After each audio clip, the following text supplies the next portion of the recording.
அண்ணே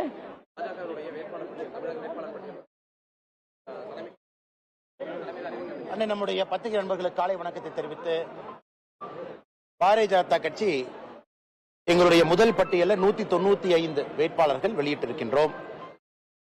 அடுத்து இரண்டாவது பட்டியல் வருவதற்கான வாய்ப்பு இருக்கு வேகமாக. அதனால் அது எப்பொழுது வரும், எப்படி வரும், தமிழகத்திலிருந்து வேட்பாளர்கள் இருக்கின்றார்களா, எல்லா விஷயத்தையும் கூட வேட்பாளர் பட்டியல் வரும் அன்றைக்கு சொல்வதுதான் முறை, அதுதான் நியாயம். ஒரு கட்சியின் தலைவராக இருந்து எல்லா விஷயத்தையும் நம்ம புதுவில்ல பேசணும் நல்லா இருக்காதுங்கன்னா, ஆனா விரைவில் வரும், விரைவில் வரும்.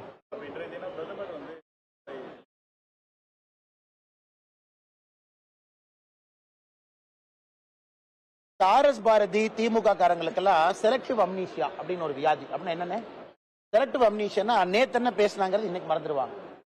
அதனால மு க ஸ்டாலின் அவர்களுக்கு செலக்டிவ் அம்னீஷியா இருக்கிறனால அதை ஞாபகப்படுத்த விரும்புற